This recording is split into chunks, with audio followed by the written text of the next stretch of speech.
Si tu crois que les femmes ne prennent jamais l'initiative, cette vidéo est pour toi. Elles le font tout le temps. Mais pendant que toi tu attends une invitation claire et directe, un autre type a déjà compris le signal et l'a emmené dans la chambre. La femme ne va pas risquer de paraître facile en le disant directement, mais elle envoie des signaux cachés, testant si tu as les couilles de les comprendre. Aujourd'hui, tu vas découvrir les 7 signaux qui montrent quand elle a déjà décidé. Elle veut que tu l'emmènes au lit. Si tu es nouveau sur la chaîne, abonne-toi et reste jusqu'à la fin de la vidéo. Et au passage, mets un like, partage et profite du contenu. Maintenant, prête attention, parce que c'est là que la majorité reste en dehors du jeu, sans même s'en rendre compte. Je vais te raconter quelque chose qu'aucun cours de séduction bon marché ne va te révéler, parce que la vérité fait mal, et que les gens préfèrent les mensonges confortables. Les femmes prennent l'initiative. Elles l'ont toujours fait, mais elles ne le font pas avec des mots directs comme nous les hommes le ferions. Elles opèrent à un autre niveau, dans un langage que 90% des types n'ont jamais appris à parler. Et pendant que toi tu attends qu'elles te disent « Hey, tu me plais, allons chez moi », un autre homme a déjà décodé le signal, agit avec décision et l'a emmené. Pourquoi cela fonctionne-t-il ainsi? Parce que pour une femme, se montrer trop disponible est un risque énorme. Je ne parle pas de moralité, ni de ce qui est bien ou mal. Je parle de quelque chose de bien plus profond, quelque chose qui est gravé dans la biologie et dans des siècles d'évolution sociale. Une femme qui poursuit ouvertement perd de la valeur perçue. Point. Peut-être que tu n'aimes pas entendre ça. Peut-être que ça sonne démodé. Mais c'est la réalité du jeu. Elle ne peut pas risquer de paraître désespérée, facile ou sans option, parce que cela détruit sa position de pouvoir. Alors, que fait-elle? Elle lance des codes, des signaux calculés, de petites autorisations cachées qui te disent « je suis intéressé », mais j'ai besoin que ce soit toi qui prennes le risque de faire le premier pas.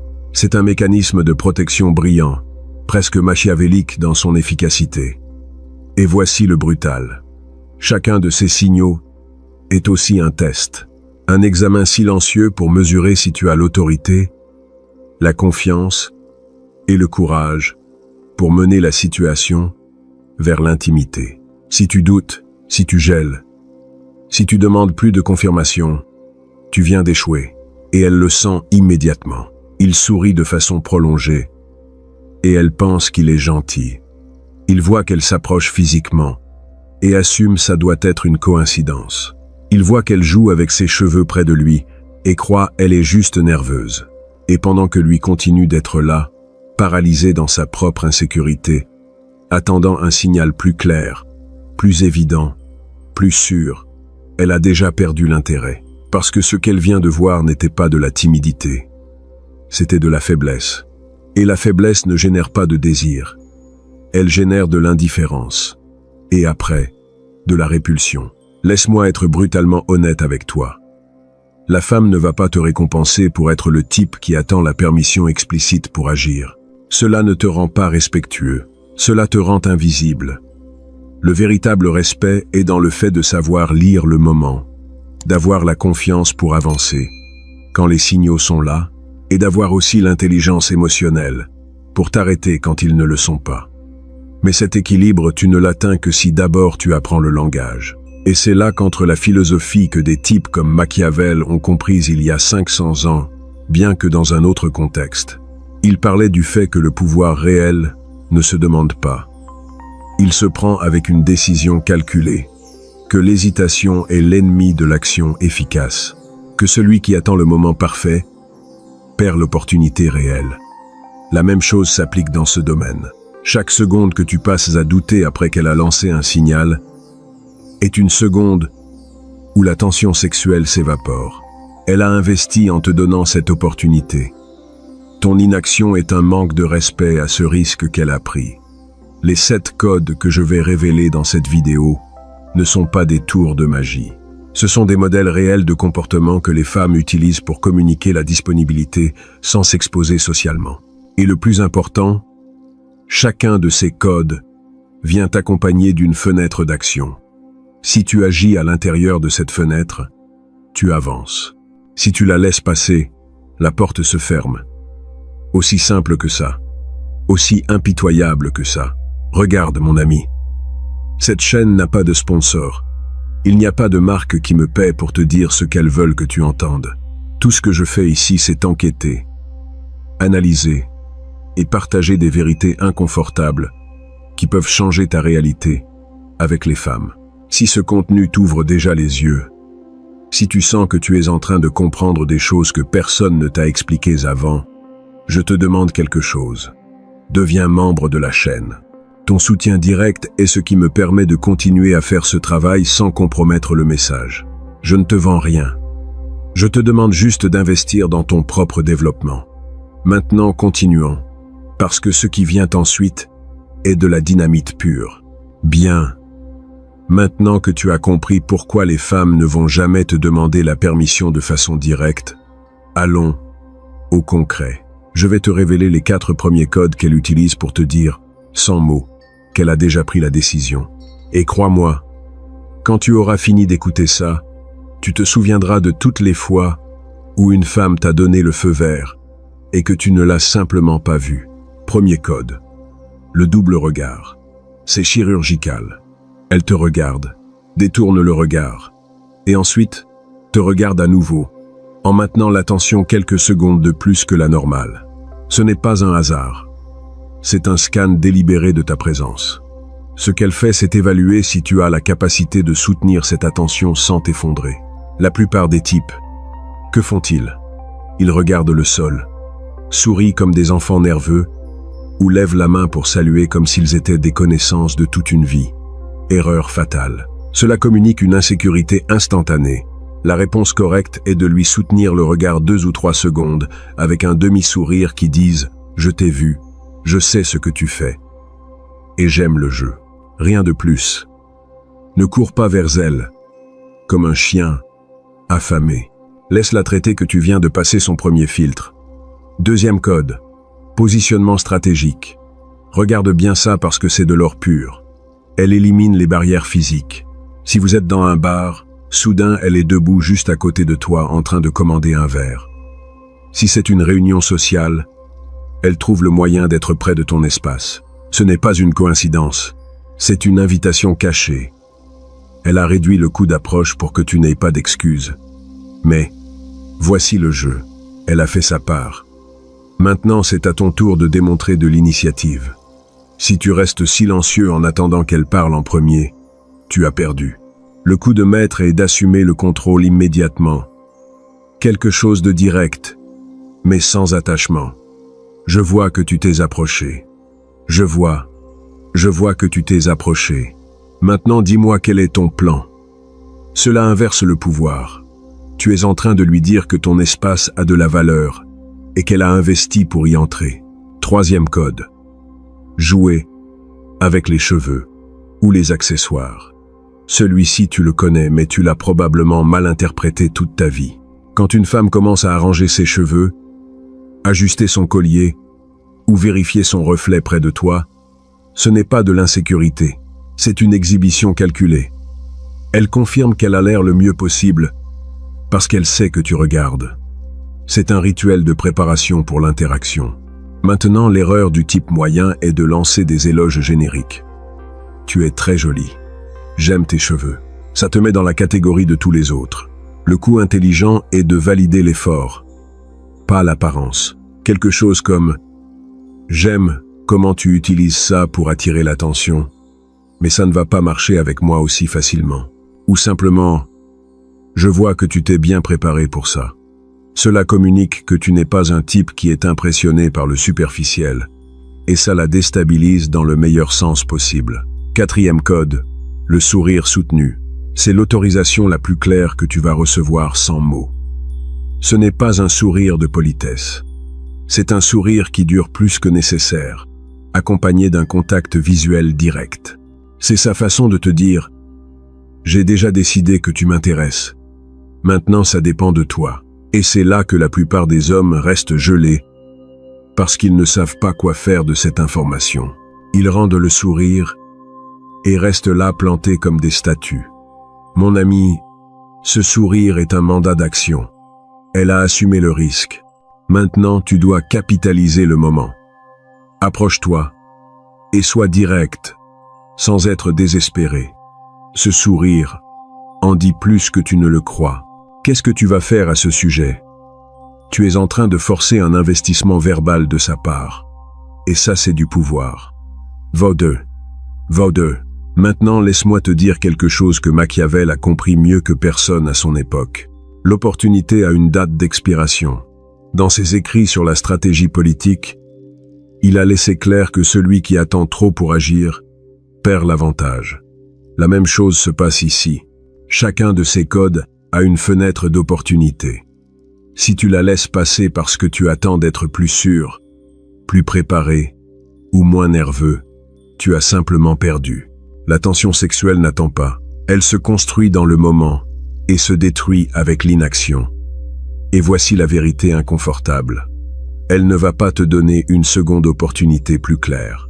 Si elle a lancé 2 ou 3 de ces signaux et que tu n'as rien fait, son cerveau t'a déjà archivé dans la catégorie de « il n'a pas ce que je cherche ». Peut-être qu'elle continue d'être aimable avec toi, mais le désir est déjà mort. Et il n'y a pas de retour en arrière. Maintenant, je veux que tu fasses quelque chose. Dans les commentaires, laisse un conseil que tu donnerais à un autre homme sur comment mieux lire ces signaux. Ça peut être quelque chose que tu as appris à la dure, quelque chose qui a fonctionné pour toi, ou simplement une réflexion. Aidons d'autres hommes à ne pas commettre les mêmes erreurs. Parce qu'il ne s'agit pas d'entrer en compétition entre nous. Il s'agit de comprendre le jeu réel. Les 3 codes suivants sont encore plus directs, plus audacieux, et requièrent que tu aies une trempe d'acier. Prépare-toi, parce que c'est là que se séparent les hommes qui écoutent seulement, de ceux qui appliquent réellement. Maintenant viennent les 3 codes les plus directs, ceux qui requièrent que tu aies une vraie trempe, parce qu'une chose est de reconnaître un regard ou un sourire, et une autre, complètement différente, est de savoir quoi faire quand elle te met dans une situation où ton autorité sociale se mesure en temps réel. 5e code. Le cadre social élevé. Prête attention à ça parce que c'est là que 90% échouent. Tu es dans un lieu social et soudain, elle et son groupe élèvent le volume. Rires plus fort, conversations plus animées. Tout conçu pour devenir le centre d'attention. Ce n'est pas un hasard. C'est une invitation cachée pour que tu envahisses cet espace avec confiance. Ce qu'elle est en train d'évaluer, c'est si tu as l'autorité sociale pour interrompre le cercle et diriger l'interaction sans demander la permission. Le type moyen attend que le groupe se disperse. Ou pire encore, attend que quelqu'un l'invite formellement. C'est de la faiblesse pure. Le coup correct est d'entrer avec un but. Utilise quelque chose de ce qu'elles ont dit comme pont. J'ai entendu ce rire d'ici. J'aime comment tu génères du chaos autour de toi. Je vais te voler 3 minutes. Dos pointe. Je vais te voler 3 minutes. Cela communique que tu ne crains pas son cercle social, que tu sais ce que tu vaux et que ton temps a aussi de la valeur. Elle cherche exactement ça. 6e code, la rupture du groupe.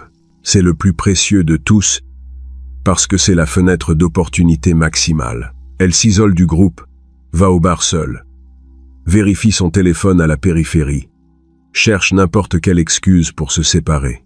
Mon ami, ce n'est pas un accident, c'est une architecture stratégique. Elle vient d'éliminer toutes les barrières sociales pour te donner une opportunité en or. Mais, voici le détail brutal. Cette fenêtre dure très peu. Si tu gèles en pensant « Est-ce le bon moment ?» ou « Qu'est-ce que je lui dis ?» l'opportunité se ferme. Elle retourne au groupe et mentalement te rejette comme quelqu'un qui n'a pas su lire le jeu.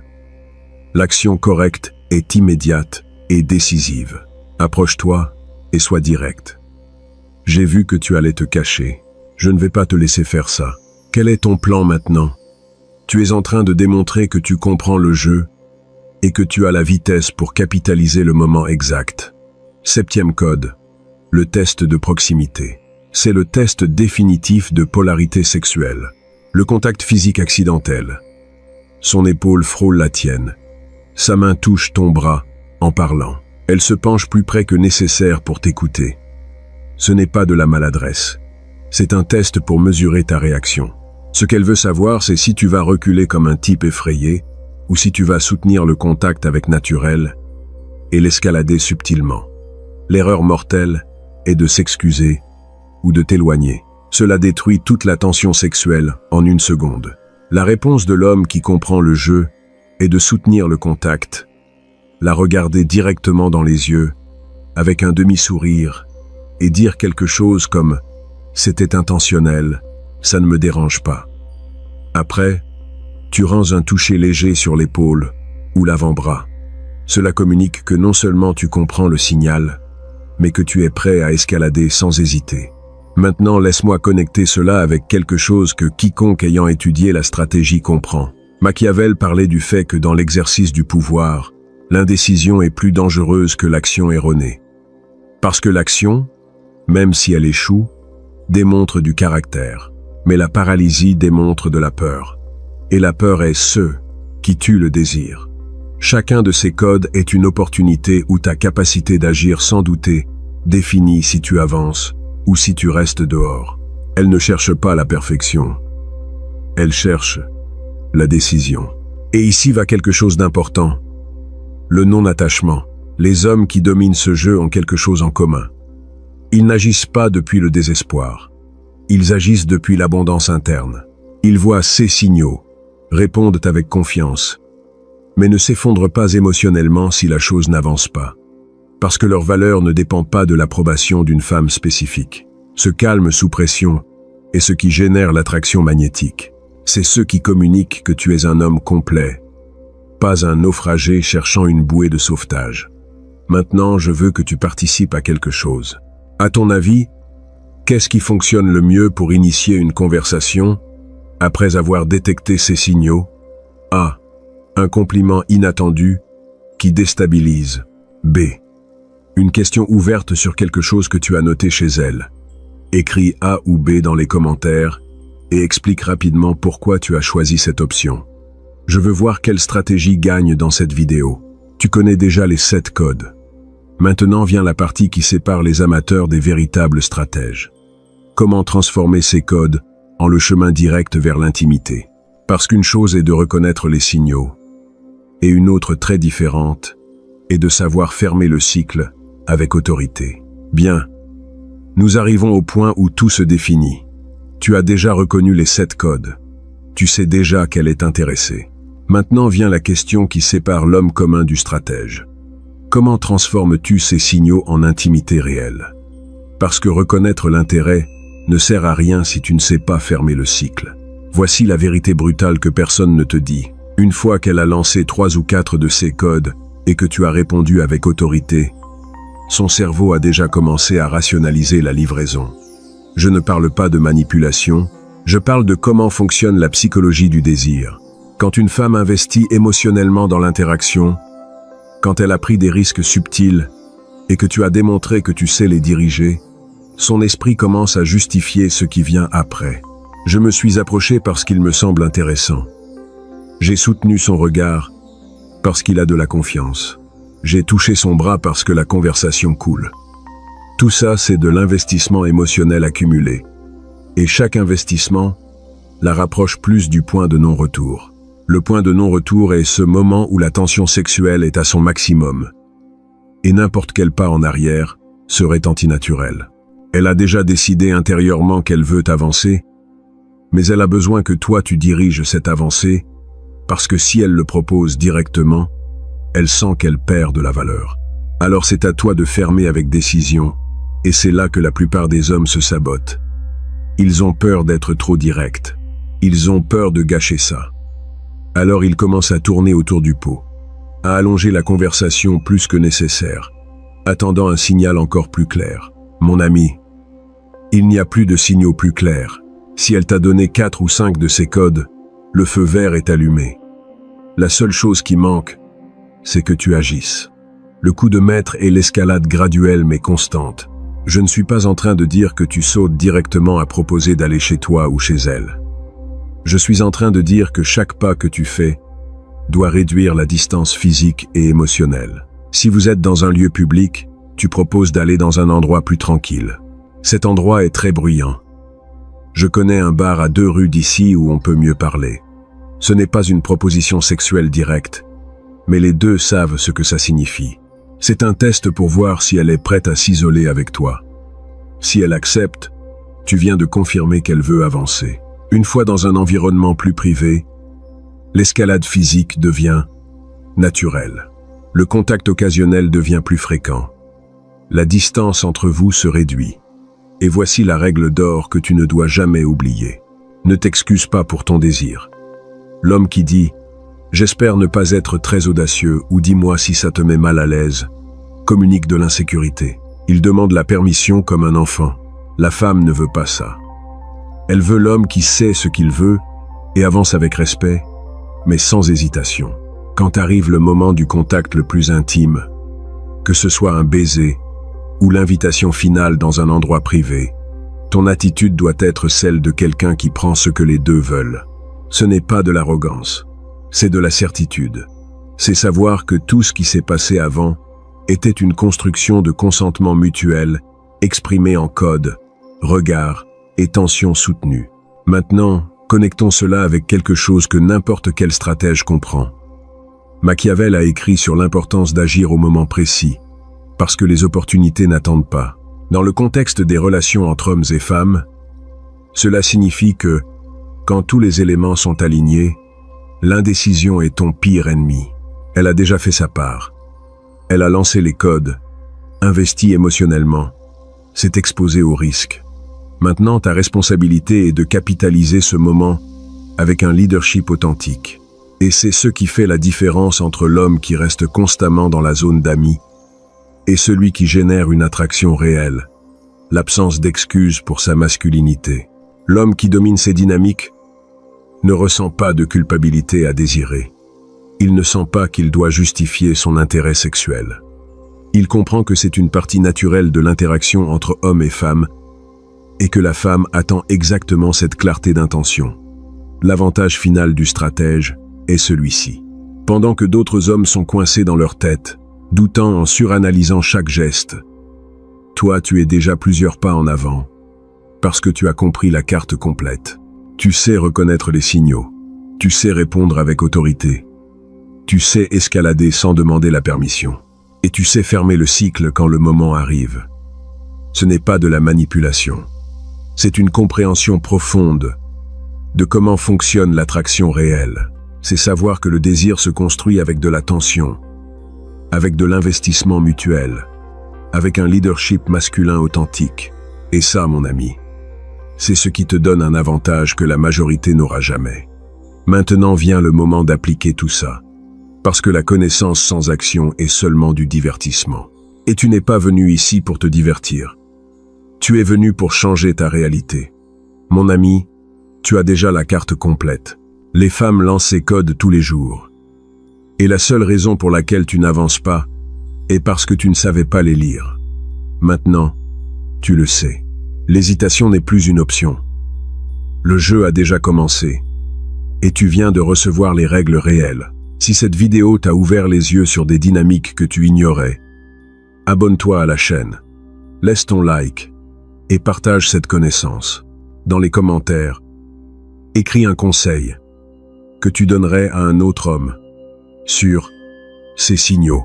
Aidons plus d'hommes à comprendre le jeu. Ne perds plus de signaux, ne perds plus d'opportunités. Agis avec ce que tu sais maintenant.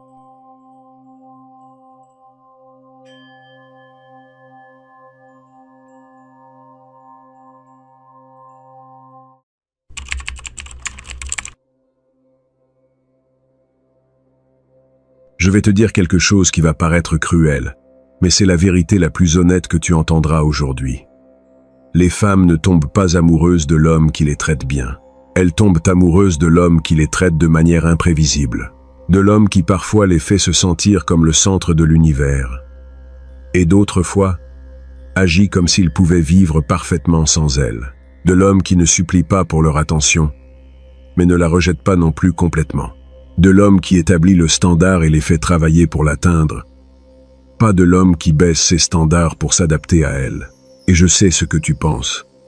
Ça semble toxique. Ça semble manipulateur. Ça semble être exactement le type de comportement qu'on nous dit d'éviter. Mais voici ce qui est inconfortable. Ça marche. Non pas parce que les femmes sont masochistes ou brisées psychologiquement. Ça marche parce que ça touche quelque chose de primitif dans leur biologie qu'aucune quantité de civilisation moderne n'a pu effacer. Et pendant que toi tu restes l'homme prévisible et constamment disponible qu'on t'a appris à être, elle fantasme secrètement sur le type qui la maintient en train de deviner. Ce que tu es sur le point de découvrir aujourd'hui n'est pas un manuel pour être abusif. C'est une compréhension brutale de la psychologie de l'attraction qui opère sous tous les mots politiquement corrects. C'est l'explication de pourquoi le type qui traite les femmes avec une indifférence calibrée a plus de succès que celui qui les met sur un piédestal. Et plus important, c'est la carte exacte de comment équilibrer cette cruauté stratégique avec suffisamment de chaleur pour qu'elle devienne accro au contraste. Parce que le contraste, mon ami, c'est là où vit l'obsession. Si cela te met mal à l'aise, si ça heurte ton image d'être un homme bon, parfait, cela signifie que ta programmation est en train d'être défiée. Cela signifie que tu es prêt à voir la vérité que la société passe des années à essayer de cacher. Alors prends une inspiration. Laisse ta moralité superficielle à la porte pour les prochaines minutes et prépare-toi à comprendre pourquoi la cruauté calibrée génère plus d'amour que 1000 actes de bonté prévisibles. Laisse-moi te peindre une scène que tu reconnais probablement. Tu rencontres une femme qui t'attire. Tu décides que tu vas tout bien faire. Tu lui écris bonjour chaque matin. Tu lui demandes comment s'est passée sa journée chaque après-midi. Tu es toujours disponible quand elle a besoin de parler. Tu n'annules jamais de plan avec elle. Tu lui fais des compliments constants. Basiquement, tu es la version parfaite du petit ami que tous les magazines disent que les femmes veulent. Et pendant les premières semaines, peut-être même des mois, ça semble fonctionner. Elle répond. Elle a l'air intéressée. Elle semble apprécier ta cohérence. Mais ensuite, quelque chose change. Ses réponses deviennent plus courtes. Elle tarde plus à répondre. Les conversations qui avant coulaient, naturellement, se sentent maintenant forcées. Et finalement, elle te donne la phrase que tous les hommes bons détestent entendre. Tu es incroyable, mais je ne ressens simplement pas cette étincelle. Ou pire, elle te dit qu'elle te voit plus comme un ami. Et tu restes complètement confus parce que tu as tout fait correctement selon le manuel. Alors, qu'est-ce qui a mal tourné? Ce qui a mal tourné, c'est que tu as été trop prévisible, trop disponible, trop cohérent dans ton approbation. Et bien que consciemment elle dira que c'est ce qu'elle veut, sa biologie répond à quelque chose de complètement différent. Elle répond à l'incertitude, à la variabilité, à la sensation qu'elle doit travailler pour maintenir ton attention parce qu'elle n'est pas garantie. Et en lui donnant tout dès le début, en étant parfaitement fiable et prévisible, tu as tué toute la tension qui génère l'amour. Maintenant, contraste ça avec le type qu'elle ne peut pas arrêter de mentionner. Celui qui la rend folle, celui qui lui enlève le sommeil. Ce type ne fait aucune des choses correctes selon le manuel social. Parfois il lui écrit, parfois il disparaît pendant des jours, parfois il la fait se sentir spéciale avec une attention intense. D'autres fois il agit indifférent, parfois il la loue, d'autres il la défie. Ou même la taquine, légèrement. Il est imprévisible, et cette imprévisibilité crée une addiction chimique réelle dans son cerveau, parce que chaque fois qu'il lui donne de l'attention après une période de distance, son cerveau libère de la dopamine, comme si elle venait de gagner au loto. C'est ce que j'appelle la cruauté stratégique. Ce n'est pas être méchant sans raison. Ce n'est pas de l'abus émotionnel, c'est comprendre que le cerveau humain valorise infiniment plus ce qui est variable et imprévisible que ce qui est constant et garanti. C'est la même raison pour laquelle les gens deviennent accros aux machines à sous, mais pas à recevoir leur salaire mensuel. Le salaire est prévisible, la machine est variable et la variabilité crée l'addiction. Alors, quand je parle de façon cruelle de les traiter, je ne parle pas d'insultes ou de maltraitance. Je parle de refuser d'être le validateur constant qu'elle attend, d'établir des standards élevés et de les maintenir, même si cela signifie qu'elles doivent s'efforcer plus, de ne pas être toujours disponible émotionnellement, de montrer que ton approbation n'est pas garantie et doit se gagner, d'être capable de retirer ton attention sans explication quand son comportement ne remplit pas tes standards. C'est de la cruauté dans le sens que ça va contre l'attente, que tu devrais donner une validation inconditionnelle, mais cette cruauté paradoxalement génère plus de respect et d'attraction que toute la bonté prévisible du monde. Machiavel a observé que le prince qui essaie d'être aimé de tous finit par être respecté de personne, tandis que le prince qui maintient des standards fermes et des conséquences claires génère une loyauté durable mélangée à un respect sain. Avec les femmes, c'est exactement pareil. La cruauté de maintenir des standards élevés génère plus d'amour que la bonté de ne pas avoir de standards du tout. Maintenant, laisse-moi te donner les principes spécifiques de comment appliquer cette cruauté stratégique sans franchir la ligne vers l'abus réel, parce qu'il y a une différence énorme entre être stratégiquement défiant et être authentiquement cruel de manière destructrice. La ligne est mince, mais absolument cruciale. Premier principe, validation intermittente, calibrée. Cela signifie que tu donnes des compliments et de l'approbation, mais de manière imprévisible, et seulement quand elle fait authentiquement quelque chose qui mérite une reconnaissance. Tu ne lui dis pas qu'elle est belle chaque fois que tu la vois, parce que ça dévalue le compliment. Mais quand elle fait quelque chose de spécifique que tu apprécies, quand elle s'habille particulièrement bien pour te voir, quand elle fait un effort authentique, c'est là que tu lui donnes une dose concentrée de validation. J'aime beaucoup quand tu fais ça. Dites avec une énergie qui communique que tu le remarques et l'apprécies réellement. Et ensuite, voici la partie cruelle. Tu retires cette énergie de validation le jour suivant. Ton énergie redevient neutre. Tu n'es pas froid.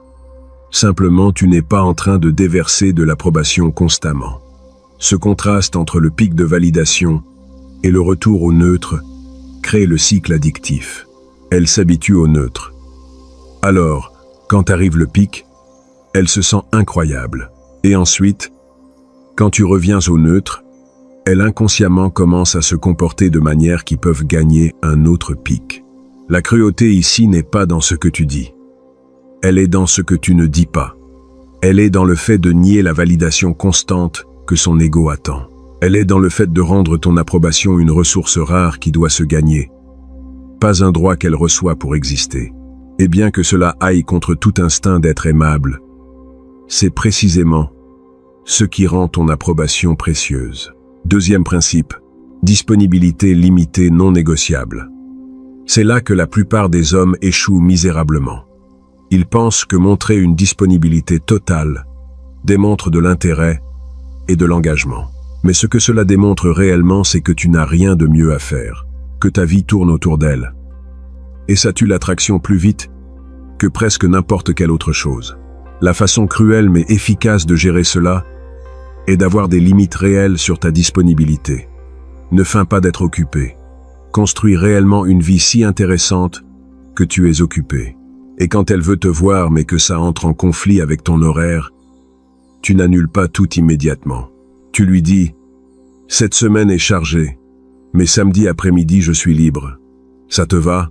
Si elle dit non, tu réponds simplement « Ok, la prochaine fois alors, sans drame. » Sans supplication de trouver un autre moment. Tu acceptes simplement que ça n'a pas marché cette fois. Cette disponibilité limitée fait plusieurs choses. Premièrement, elle communique que tu as ta propre vie. Deuxièmement, elle la met dans une position où elle doit ajuster son horaire au tien, si elle veut te voir, ce qui inverse la dynamique de pouvoir. Troisièmement, cela rend le temps que vous passez ensemble plus précieux parce qu'il est rare. La cruauté ici est dans le fait de refuser de réorganiser ta vie autour de sa convenance. Mais cette cruauté, paradoxalement, la fait te valoriser plus. Troisième principe, défi joueur constant. Cela signifie que tu n'es jamais complètement d'accord avec tout ce qu'elle dit. Tu ne la laisses jamais se sentir trop à l'aise dans l'idée qu'elle t'a déjà complètement déchiffré. Quand elle dit quelque chose avec trop de certitude, tu la défies de manière joueuse. Quand elle agit comme si quelque chose était évident, tu questionnes cette évidence de manière à la faire réfléchir. Par exemple, si elle mentionne qu'elle déteste un certain type de nourriture, au lieu d'être immédiatement d'accord, tu dis quelque chose comme « Je parie que tu ne lui as jamais vraiment donné sa chance » ou probablement « Tu l'as juste goûté mal préparé ». Tu n'es pas en train d'être argumentatif sérieusement. Tu es en train de créer une friction joueuse. Et cette friction maintient l'interaction vivante et excitante. La cruauté ici est dans le fait de refuser d'être l'homme qui valide tout ce qu'elle pense et dit, d'être le seul dans sa vie qui n'a pas peur de la défier. Et bien que superficiellement, il puisse sembler que cela créerait un conflit, en réalité cela génère du respect. Parce qu'elle est enfin avec quelqu'un qui a sa propre colonne vertébrale et ne reflète pas simplement ses opinions en retour vers elle. Voici la question à laquelle j'ai besoin que tu répondes. Dans ton expérience, qu'est-ce qui a généré plus d'attraction réelle? A. Être toujours d'accord avec elle et valider toutes ses opinions pour éviter le conflit. Ou B. La défier de manière joueuse et maintenir tes propres opinions, même quand elles diffèrent des siennes. Écris A ou B dans les commentaires et explique quel résultat tu as vu. Je veux savoir ce qui fonctionne dans la vraie vie. 4e principe. Retrait émotionnel face au mauvais comportement. C'est peut-être la forme la plus cruelle, mais aussi la plus efficace. Quand elle fait quelque chose qui franchit tes limites, quand elle te manque de respect, quand son comportement ne remplit pas le standard que tu as établi, tu n'entres pas dans un long argument. Tu ne lui expliques pas pourquoi tu es fâché. Tu retires simplement ton énergie émotionnelle. Ton ton devient neutre, tes réponses deviennent courtes. Ta disponibilité se réduit. Pas comme une punition que tu annonces, mais comme une conséquence naturelle. Et le plus important, tu n'expliques pas ce qui a changé. Tu laisses qu'elle le déchiffre. Cette absence de ton énergie chaleureuse, après qu'elle se soit habituée à la voir, crée un vide que son esprit tente de remplir désespérément. Et dans ce processus, elle arrive généralement à la bonne conclusion sur ce qui a causé le changement. La cruauté ici est absolue. Tu es en train d'utiliser ta présence émotionnelle comme outil d'entraînement. Mais ça fonctionne parce que nous les êtres humains sommes des créatures qui apprennent par conséquence. Et la conséquence d'un comportement inacceptable ne devrait pas être un long sermon, mais le retrait de ton énergie précieuse. Quand éventuellement tu redonnes cette énergie, après qu'elle a ajusté son comportement, le soulagement qu'elle ressent renforce la leçon au niveau inconscient. 5e principe, compétition implicite constante. Cela signifie que tu n'agis jamais comme si elle était la seule option, non pas parce que tu es activement infidèle ou déloyal, mais parce que ton énergie communique que tu es un homme avec des options. Quand tu es en public et qu'une autre femme est amicale, tu ne feins pas qu'il ne s'est rien passé. Tu souris, tu réponds aimablement, et ensuite, tu retournes ton attention vers elle, sans faire grand cas de l'échange. Quand ton téléphone reçoit un message d'un nom féminin, tu ne le caches pas paranoïaquement comme si c'était une preuve criminelle. Tu vérifies simplement si c'est important, tu réponds si nécessaire, et tu continues ce que vous faisiez. Cette transparence décontractée communique que tu n'as rien à cacher, parce que le fait que d'autres femmes existent dans ta vie est normal, pas une exception qui requiert une explication. La cruauté ici est dans le fait de ne jamais la laisser se sentir complètement sûre qu'il n'y a pas de compétition, de maintenir une légère anxiété que si elle ne te traite pas bien, d'autres le feraient. Mais cela ne fonctionne que si c'est vrai. Si authentiquement tu as construit une vie où tu as une valeur sociale et des options réelles, le feindre est pathétique, et elle le sentira. Machiavel a compris que maintenir tes alliés légèrement incertains de leur position les maintient à travailler plus dur pour ta faveur. Avec les femmes, la maintenir légèrement incertaine de si elle a ton attention exclusive la maintient à investir plus d'énergie pour maintenir cette attention. Cruel? Oui. Efficace? Absolument. 6e principe. Absence d'explication excessive. Les hommes faibles surexpliquent tout. Pourquoi ils ont fait quelque chose? Pourquoi ils se sentent d'une certaine manière? Pourquoi ils ont pris telle décision? Ces explications constantes communiquent de l'insécurité et un besoin de validation externe. L'homme fort fait simplement ce qu'il fait, sans sentir le besoin de justifier chaque action. Alors quand tu prends une décision, tu l'exécutes. Si elle demande pourquoi, tu donnes une réponse brève. Parce que ça me semblait correct. Ou simplement, parce que je voulais. Tu n'élabores pas avec des paragraphes de justification. Tu ne cherches pas son approbation rétroactive de ta décision. Tu l'as simplement prise et point. La cruauté ici est dans le fait de nier l'explication élaborée que sa curiosité demande. De maintenir ton processus de prise de décision partiellement opaque pour elle. Et cela crée quelque chose de fascinant. Elle commence à projeter des significations dans tes actions. Elle commence à assumer qu'il y a une profondeur stratégique derrière chaque mouvement que tu fais, même si en réalité, peut-être que tu as juste fait quelque chose parce que ça te semblait correct sur le moment. Cette projection de profondeur te rend plus intriguant que ce que tu pourrais accomplir avec des explications élaborées. 7e principe. Exigence sans excuse. Quand tu veux quelque chose, tu le demandes directement sans l'adoucir avec un langage d'excuses. Tu ne dis pas « Hey, je sais que tu es probablement occupé, mais si peut-être tu as le temps, ce serait génial si on pouvait se voir. » Ça, c'est faible. Tu dis « Viens avec moi samedi à cet endroit. » Ton de déclaration. Pas de questions insécures. Ton de déclaration. La cruauté ici est dans le fait d'assumer que ton temps et ta compagnie sont suffisamment précieux pour qu'elles doivent vouloir être disponibles.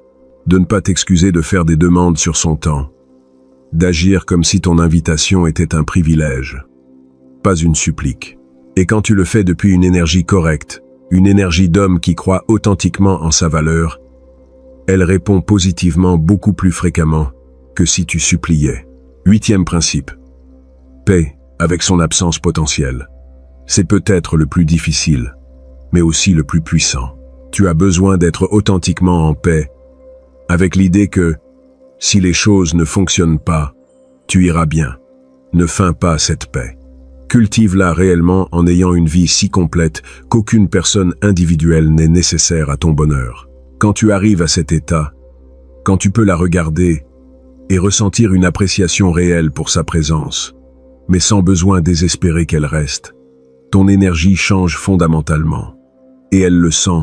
Elle sent que bien que tu apprécies clairement sa compagnie, tu irais parfaitement bien sans elle. Et cette perception que tu n'as pas besoin d'elle est paradoxalement ce qui l'a fait avoir besoin de toi. La cruauté ici est dans ta disposition authentique à la laisser partir si elle n'ajoute pas de valeur nette positive à ta vie. De ne pas t'accrocher à une relation juste parce que tu as peur d'être seul ou parce que tu as déjà investi du temps. De maintenir tes standards même si cela signifie être de nouveau seul. Mais cette cruauté est exactement ce qui génère le respect profond, qui crée un amour durable. Machiavel a écrit que les hommes oublient plus facilement la mort de leur père que la perte de leur patrimoine. Il signalait que nous perdons plus intensément ce qui est tangible que nous avions possédé. Avec les femmes, quand elles sentent qu'elles peuvent te perdre, quand cette perte potentielle est réelle et tangible dans leur esprit, la peur de cette perte génère un accrochage que tu ne générais jamais avec une disponibilité constante. Maintenant, laisse-moi être absolument clair sur quelque chose de critique. Tout ce que j'ai décrit ne fonctionne que si ça vient d'une authenticité réelle. Si tu feins ces attitudes alors qu'intérieurement tu es désespéré et nécessiteux, elle le sentira. L'incongruence entre ton comportement externe et ton énergie interne la confondra, mais ne l'attirera pas durablement. Alors le vrai travail n'est pas d'apprendre à agir cruel stratégiquement. C'est de te transformer intérieurement en le type d'homme pour qui ces comportements sont naturels.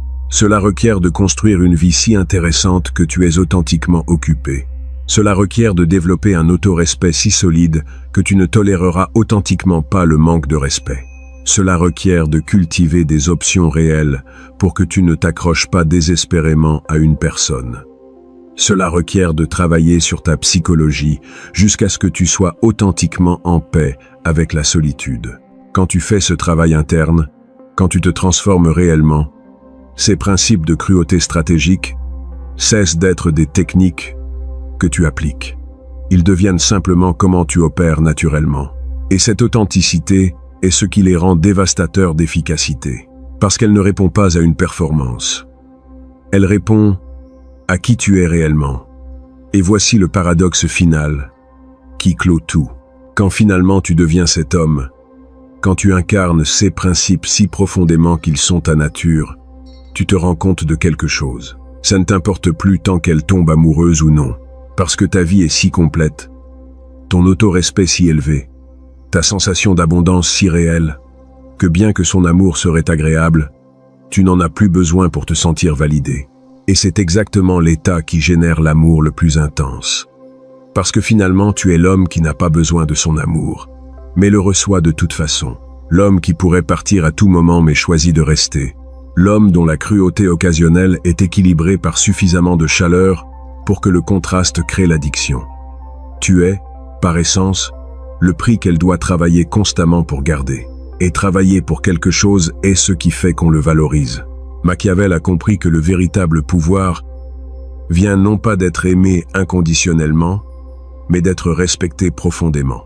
Et le respect vient de démontrer de la valeur, maintenir des standards et être prêt à t'éloigner quand ces standards ne sont pas remplis. Avec les femmes, c'est identique. La cruauté de maintenir des standards élevés génère plus d'amour que toute la bonté condescendante du monde. Alors, mon ami, je te laisse avec ça. Arrête d'avoir peur d'être cruel dans le sens stratégique. Arrête de penser que la bonté constante génère de l'attraction. Commence à comprendre que le contraste, le défi, les standards élevés, la disponibilité limitée, tout ce qui semble cruel superficiellement, sont en réalité les outils qui génèrent le respect. Et le respect est le fondement de l'amour réel. Maintenant, dis-moi dans les commentaires, lequel de ces principes te coûte le plus à appliquer? Retrait émotionnel, disponibilité limitée, défi constant? Identifie ton point faible. Parce que le reconnaître est le premier pas pour le renforcer. Et si ce message a changé ta perspective sur comment générer une attraction réelle, mets un like, partage-le, abonne-toi, parce que nous continuerons de révéler des vérités inconfortables qui fonctionnent mieux que des conseils politiquement corrects qui te maintiennent perdant. Le pouvoir est entre tes mains. Utilise-le avec intelligence.